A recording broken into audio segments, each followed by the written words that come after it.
Et yo tout le monde, c'est Rocky Manga, j'espère que vous allez bien et aujourd'hui on se retrouve enfin pour la vidéo FAQ. J'ai mis un peu de temps à la tourner, mais écoutez elle est là et c'est ça le principal.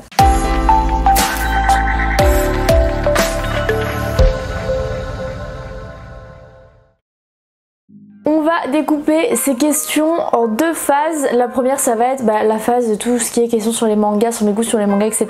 Et après ça va être tout ce qui est la phase plus personnelle avec qu'est-ce qui va devenir de ma chaîne YouTube, etc. Les questions sur la chaîne, les questions que vous m'avez posées sur moi aussi. Enfin bref, vous avez compris. J'ai pas pris les 40 questions mais il y en a quand même beaucoup. Donc je vais vous laisser vous installer bien tranquillement. Et c'est parti pour la FAQ. On va commencer avec la première question et restez bien jusqu'à la fin de la vidéo si vous voulez la réponse. Parce que la première question c'est tout simplement combien j'ai de mangas dans ma mangatech, mais ça il faudra rester jusqu'à la fin de vidéo pour le savoir. La première question c'est: prends-tu toujours autant de plaisir qu'avant à lire des mangas? Déjà je te remercie pour ta question et la réponse est oui, mais le plaisir est différent. Je sais pas si vous allez me comprendre là-dessus, mais c'est à dire que j'ai eu plusieurs phases dans ma lecture de manga et j'ai eu une longue phase de découverte où je découvrais plein de styles, etc. Et maintenant en fait lire des mangas ça fait vraiment partie de mon quotidien. Donc avant c'était voilà, j'en lisais un ou deux par semaine ou trois. Là j'en lis plutôt un ou deux par jour maintenant. Et maintenant ça fait aussi partie de mon métier les mangas, donc c'est un truc que je ne peux pas enlever. Le plaisir est différent parce que du coup effectivement je ne lis pas toujours des mangas que j'ai choisis, je ne lis pas toujours des mangas que j'aime énormément, mais je prends toujours autant de plaisir parce que c'est ma passion, c'est aussi pour ça que j'en ai fait mon métier, c'est aussi pour ça que j'ai ouvert une chaîne YouTube. Donc je dirais que le plaisir est différent parce qu'il n'y a plus cette sensation de découverte absolue, mais c'est toujours un plaisir de découvrir de nouvelles œuvres et de lire de nouvelles choses. La deuxième question, on commence fort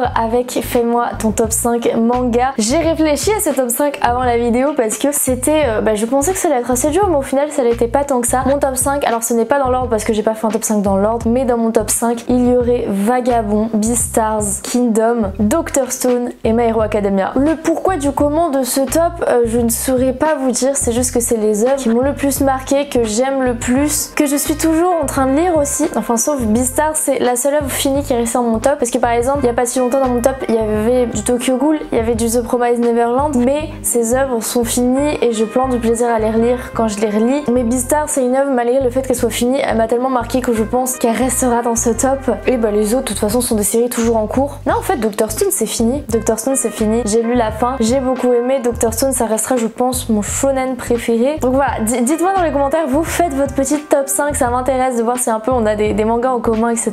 Vous pouvez aussi juger mon top, y a pas de souci, mais moi c'est mon top 5 et je l'adore. La troisième question c'est comment as-tu découvert les mangas? C'est très simple et j'ai déjà dit plusieurs fois, mais depuis ma dernière FAQ vous êtes au moins 2 fois plus nombreux, mais j'ai grandi dans l'univers des jeux vidéo et des mangas tout simplement parce que au niveau jeux vidéo mon père avait toutes les consoles et du coup on passait notre temps à jouer, donc voilà. Mais au niveau des mangas il avait beaucoup de mangas à la maison et du coup quand j'étais petite je lisais ces mangas et après j'ai consommé mes propres mangas. Mais du coup voilà, j'ai commencé à lire ces mangas, donc j'ai commencé avec du Dr Slump, du Dragon Ball, avec du Gun, incroyable Gun, génial. La question suivante était du coup quel était ton premier manga? Mon premier manga du coup comme je vous l'ai dit c'est ceux que je viens de vous citer, donc Gun, Dragon Ball, Dr Slump, Noritaka. Mais le premier manga que moi j'ai découvert et que moi j'ai acheté c'était du One Piece parce que j'ai commencé à l'apparition quand à peu près on était au tome 70 en France, un truc comme ça. Donc mon premier manga c'était One Piece, un de mes mangas de cœur, et c'est le seul manga depuis lequel je suis depuis aussi longtemps, l'apparition mensuelle. Donc oui ça commence à faire un bail One Piece. Et ensuite la même question mais sur les animés, comment as-tu découvert les animés et quel a été mon premier animé? Et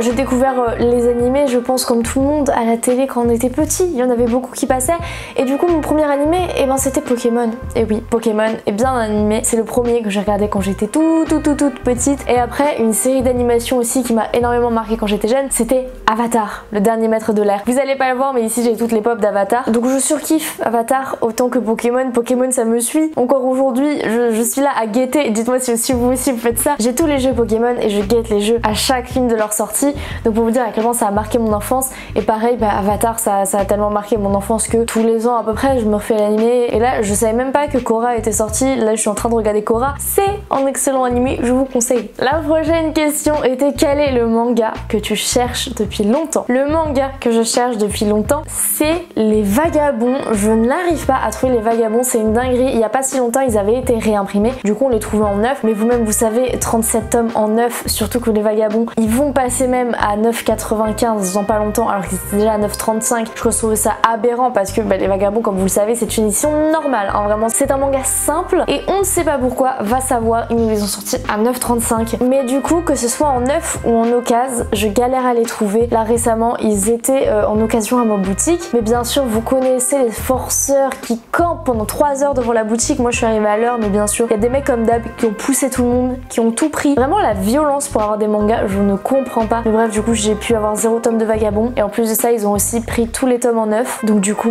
dans mon magasin il n'y a plus de tome neuf. Donc s'il y a des gens qui ont des bons plans pour avoir des Vagabonds d'occasion pas trop chers, je veux bien parce que là je galère. Et la deuxième question était quel manga je veux voir réédité. Et ben c'est très simple, le manga que je veux voir réédité c'est toute la saga GTO, les Young GTO, les Paradise Lost, etc. Parce que je trouve que pour un manga comme GTO, les éditions sont pétées au sol. Et oui, il y a déjà eu, je sais que pour GTO, il y a déjà eu 3 versions différentes, etc. Il y a eu les tomes 5 blancs, je sais pas si vous voyez à quoi ils ressemblent. Il y a eu les doubles tomes et maintenant la version simple en noir. Mais dans tous les cas, je trouve ça éclaté. Et pour une œuvre comme GTO qui a autant de spin-off, qui est autant cool, j'aimerais beaucoup qu'on ait une réédition, une belle réédition comme on a eu juste là pour les Naruto. J'aimerais énormément voir ça en France, ce serait absolument génial. Donc Pika, si vous m'entendez, faites une réédition, une très belle réédition de GTO. Je suis sûre que énormément d'entre nous l'achèteront parce que GTO c'est quand même un manga qui a bercé plusieurs générations. Donc c'est génial, rééditer GTO par pitié. Ensuite, quel manga je conseillerais pour commencer? Et même pour commencer, je vous avoue que je conseillerais de fou Dr Stone parce que je trouve que c'est un parfait mélange en fait pour toutes les tranches d'âge. Parce que pour les adolescents, il y a ce qu'il faut de bagarre avec la guerre, etc.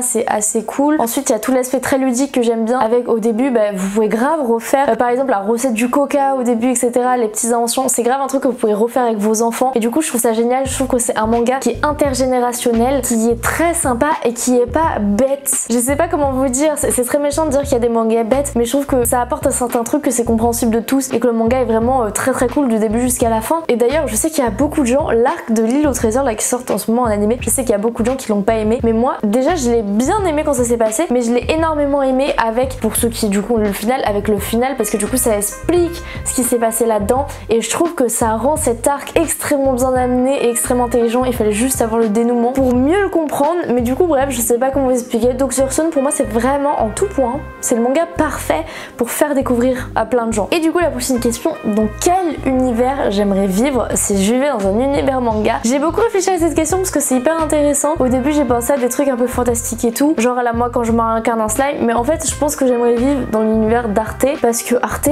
c'est notre univers, mais à l'époque de Léonard de Vinci, à Florence, etc. Et pour ceux qui ont lu Arte, on va suivre une jeune femme peintre qui, par sa force de caractère et tout, va s'imposer dans cet univers exclusivement masculin, parce qu'il faut savoir qu'à l'époque, les femmes ne travaillaient pas. Et la manière dont c'est développé, la manière dont c'est amené, et la force d'Arte, en fait, je crois que j'aimerais bien être à sa place. Sa vie était vachement cool. Et du coup, la question, à quelle personne je m'identifie le plus? Je pense que du coup, c'est Arte, dans le manga Arte. Oui, parce qu'on a totalement le même caractère. La première fois que j'ai lu le manga, je me suis vue en elle, et j'étais en mode bizarre.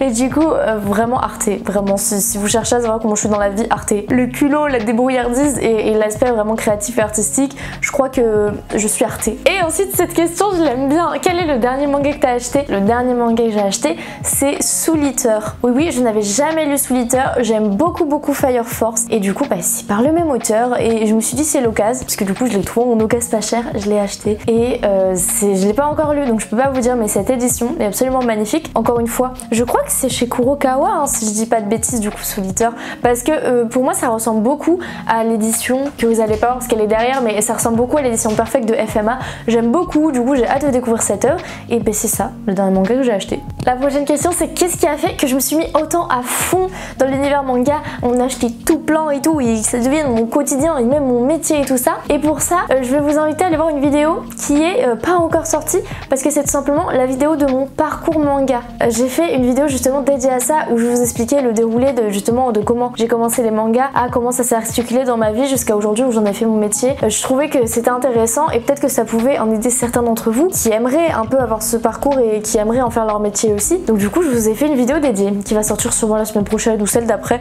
Vous inquiétez pas, ça sort dans pas très longtemps du tout. Mais du coup je vous explique ça plus en détail bientôt. La prochaine question je la trouve assez intéressante parce que c'est quel manga je n'ai pas aimé et j'ai aimé à la relecture. C'est-à-dire que je n'ai pas aimé de premier abord et qu'une fois l'avoir relu j'ai beaucoup aimé. Ben c'est très simple, c'est SNK, c'est l'attaque des titans. J'ai détesté mon visionnage de l'animé. En fait j'ai vraiment fait du fortune avec cette œuvre parce que j'ai pas aimé l'animé. J'ai lu le manga, j'ai pas aimé, puis j'ai fini tout l'animé du coup et en finissant tout l'animé j'ai voulu lire les scans et du coup pour lire les scans et ben je me suis retapé le manga depuis le début, donc j'ai lu du coup tous les tomes. J'ai beaucoup aimé, mais du coup c'était à ma 4e lecture que j'ai aimé parce que du coup j'ai fait 2 visionnages et une lecture avant, donc 2 lectures en tout, donc bref ça fait 4 lectures on va dire. J'ai vraiment fait du forcing avec cette œuvre et j'ai fini par beaucoup l'aimer, mais c'est vrai que j'ai eu beaucoup de mal parce qu'il y a beaucoup de choses qui me dérangent. Déjà l'univers est très compliqué à comprendre, en fait tout se met en place à la fin, mais moi j'ai beaucoup aimé une fois que j'ai su la fin. Voilà, ma relecture après avoir su la fin, là j'ai kiffé, mais sinon c'était trop compliqué, c'est chiant, les personnages sont insupportables, il n'y a aucun personnage qui est charismatique. Il y a Eren est vraiment détestable, et d'ailleurs moi c'est un truc que je déteste dans la communauté manga, enfin dans la communauté SNK, les gens qui ne prennent pas du recul sur l'œuvre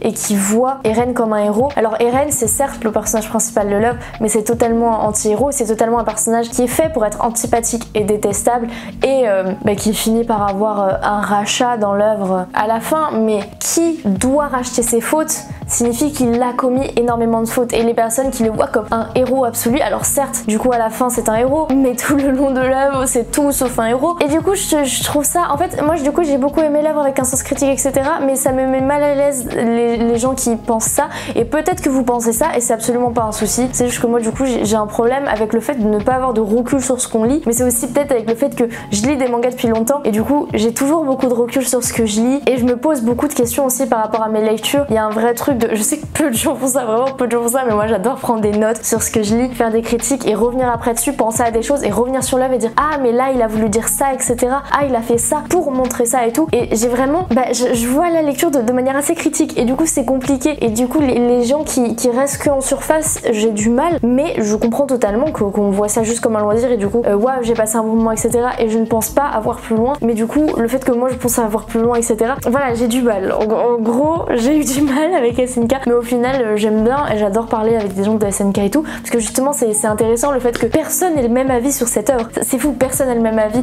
sur les personnages, sur comment ça s'est passé, sur la fin etc, et du coup ça met lieu à des débats intéressants, j'aime bien discuter de ça, mais vous avez mon point de vue, j'ai passé beaucoup de temps sur SNK, vous avez mon point de vue, peut-être que vous allez me détester après ce point de vue, mais sachez que j'ai fini par bien aimer SNK, mais que Eren est le meilleur anti-héros qu'on ait jamais vu, et pour moi Eren c'est un des personnages les mieux écrits de tous les temps, même si je le déteste et qui m'a insupporté du début à la fin, je trouve que c'est sincèrement un des personnages principaux les mieux écrits de cette décennie, et juste pour ça chapeau. La prochaine question du coup c'est quelles sont mes maisons d'édition préférées. Je vais essayer de faire vite, mes maisons d'édition préférées c'est simplement Kiyun, Pika et Meian. Pourquoi? Parce que c'est les maisons d'édition qui font le plus d'efforts sur la qualité papier, sur la qualité des couvertures, sur la recherche graphique etc. Et moi c'est ce que j'aime dans les mangas, parce que j'ai envie de vous dire, si j'aimais pas le format papier je lirais en numérique. Aujourd'hui c'est possible d'acheter en numérique et de faire ça, mais j'aime le format papier, et du coup les maisons d'édition signifie éditer une œuvre, donc la sortir au format papier, et les maisons d'édition qui s'en foutent de leur qualité papier, qui s'en foutent de leur jaquette, de la rigidité du tome etc,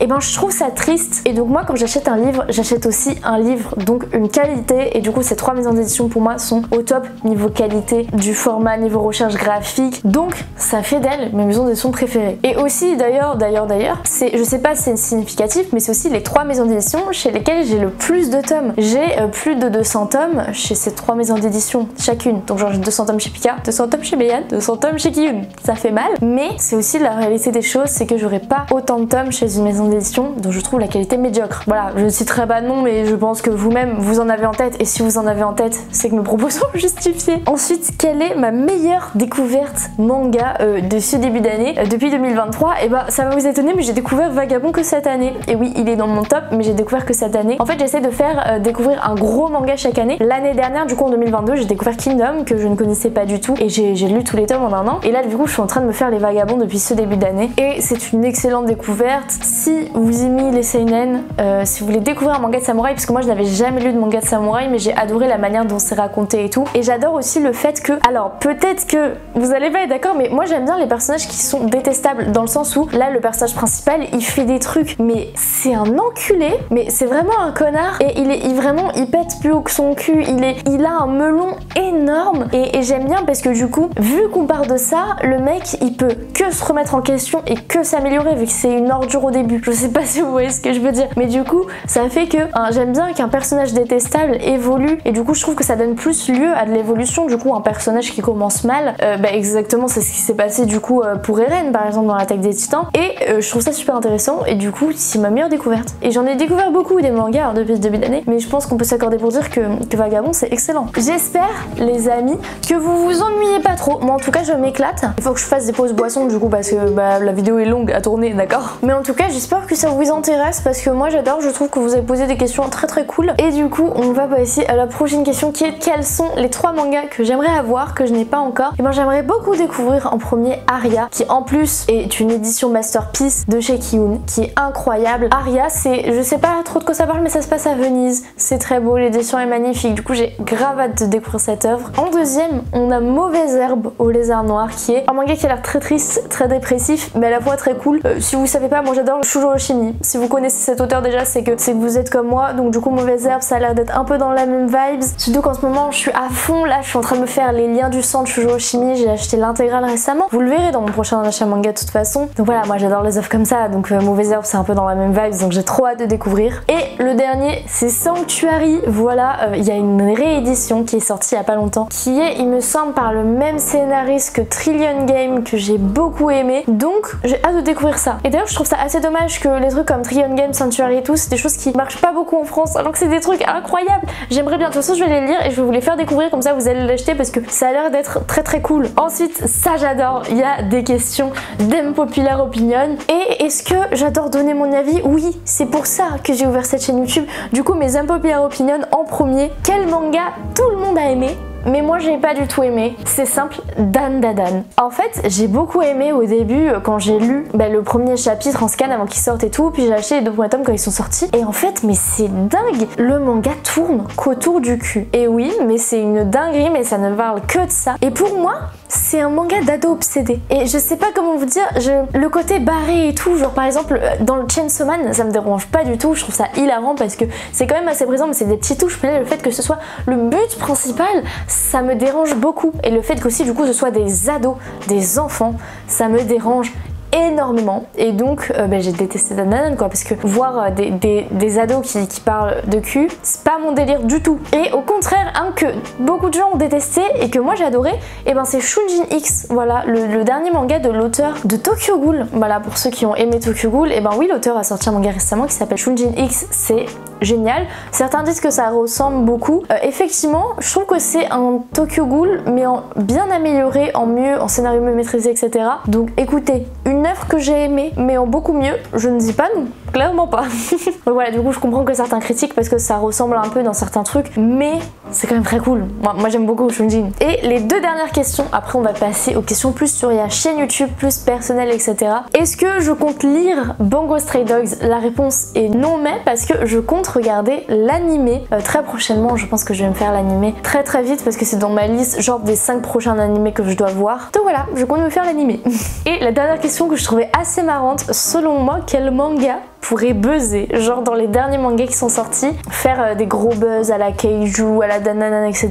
Je pense pas que ça peut faire un gros buzz, mais qui peut beaucoup faire parler. Je pense que c'est Crazy Food Trucks qui est sorti récemment chez Kiun. J'ai eu la chance de le lire en avance, j'aime beaucoup, je trouve ça déjanté, what the fuck. C'est vraiment genre, comment vous dire ça, du slice of life mais version déjantée où on va suivre une famille qui va partir sur les routes, buter des Keiju, enfin c'est très cool, c'est très cool. Lisez Crazy Food Trucks et je pense que ça peut plaire à beaucoup de monde. monde. Surtout en plus c'est un peu des lectures popcorn, c'est un peu des lectures qu'on fait en été où tu cherches pas vraiment, enfin le scénario est pas bête de ouf et tout, mais c'est exactement comme Coq de Baston, Rooster Fighter pour ceux qui connaissent. Ce manga est génial et totalement what the fuck et c'est un peu le même principe et du coup ce genre de truc c'est génial et je trouve ça dommage que Mangetsu ait pas fait beaucoup de com sur Rooster Fighter parce que ça en valait vraiment la peine parce que le manga est très cool et peut-être que je vous en parlerai prochainement parce que peut-être que je vais recevoir la suite là très bientôt. Et on va passer du coup aux autres questions et la première est d'où vient mon pseudo. Et mon pseudo c'est très simple, c'est que avant d'être mon pseudo c'était mon surnom. Tous les gens qui pensent que je m'appelle Roxane là, je vois venir, c'est pas Rocky pour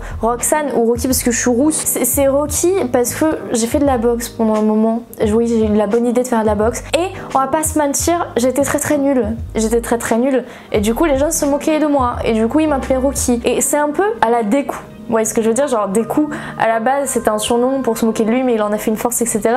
Rocky, bon c'était gentil hein, bien sûr, c'était pas méchant, moi-même j'en rigolais du fait que j'étais nulle etc. Mais du coup on m'appelait comme ça parce que j'ai fait de la boxe et que j'étais extrêmement nulle et du coup ça m'a suivi après au lycée et ça m'a suivi après quand j'ai ouvert ma chaîne YouTube et ça me suit encore aujourd'hui. Du coup merci. D'ailleurs si vous voulez me suivre sur d'autres réseaux sociaux, ouais je fais ma pub. Rocky c'est partout, Rocky Manga c'est sur tous mes réseaux sociaux donc vous tapez Rocky Manga sur n'importe quel réseau social, vous allez tomber sur moi. La prochaine question c'est qu'est-ce qui m'a donné envie d'ouvrir ma chaîne YouTube. Et ben je vous l'avais déjà un peu expliqué mais c'est dans le sens où à l'époque où je lisais des mangas etc. j'avais un ami qui lisait des mangas, tous les autres non et du coup j'avais besoin d'en parler et du coup c'était aussi un peu à la base, enfin je fais beaucoup de vidéos lecture comme vous savez, je fais une vidéo bilan lecture par semaine, c'est aussi pour avoir vos retours, pour échanger sur nos avis manga etc. Et à la base c'était 100% pour ça, pour parler avec d'autres gens, pour découvrir des gens qui aiment le manga et je pense que c'est mission accomplie parce qu'aujourd'hui je vais à toutes les conventions et je rencontre beaucoup de gens et je parle avec beaucoup de gens de nos avis, de nos lectures etc.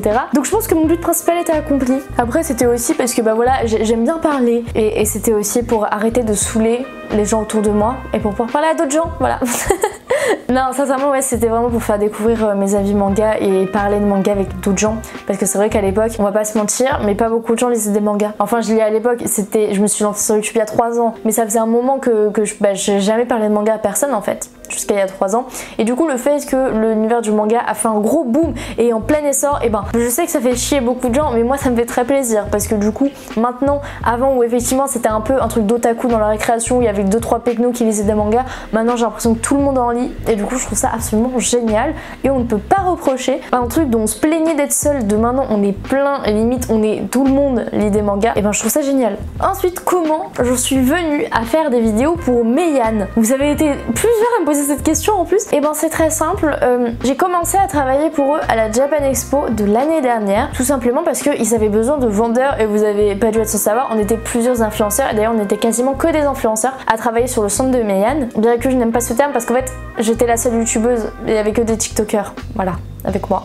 Mais du coup j'étais la seule youtubeuse et tout simplement parce qu'ils ont vu mes vidéos, ils ont beaucoup aimé ma manière de parler des mangas et tout et du coup notre partenariat entre guillemets a commencé à la Japan Expo et après de fil en aiguille j'en suis venue à faire la Paris Manga puis à faire toutes les conventions avec eux, enfin toutes les conventions sur Paris parce que je vais pas non plus partir dans toute la France, ça va pas la tête. On en est venu à faire toutes les conventions et bien sûr quand ils ont eu ce projet de faire des vidéos sur leur TikTok etc. et ils ont pensé à moi parce que et je bossais bien donc je suppose que c'est pour ça qu'ils m'ont demandé. Mais en tout cas ça me fait super plaisir et pour ceux qui savent pas du coup oui je fais des vidéos TikTok sur le compte de Meian où je vous présente tous les mangas qui ne sont pas encore sortis et oui et du coup j'ai tous les mangas en avance parce que je dois faire des vidéos dessus avant qu'ils sortent pour qu'ils les postent. Donc si vous cherchez des nouvelles séries allez sur leur compte, regardez toutes les reviews où il y a ma petite tête, c'est tous les mangas à venir. Enfin du coup peut-être que depuis les mangas sont sortis mais si vous voulez découvrir des nouveautés c'est là qu'il faut aller. Et les amis écoutez, je crois que c'est la fin de cette vidéo, je crois que vous vous dites enfin c'est la fin de cette vidéo parce que voilà vous êtes là depuis un moment mais en tout cas moi j'ai adoré tourner cette vidéo, ça m'a fait très plaisir, j'espère que vous aussi ça vous a fait plaisir. Mettez un petit emoji soleil si vous êtes resté jusqu'à la fin, comme ça je vois que vous êtes resté jusqu'à la fin et surtout tous mes viewers de l'ombre là, il va falloir sortir de l'ombre, il va falloir mettre des commentaires donc même si vous commentez jamais mettez un petit soleil. Pour la FAQ il y a plein de viewers de l'ombre que je ne voyais jamais dans les commentaires qui ont posté des commentaires, ça me fait très plaisir et les amis écoutez merci d'avoir regardé cette vidéo jusqu'à la fin et moi je vous dis à très bientôt dans de prochaines vidéos, bye bye.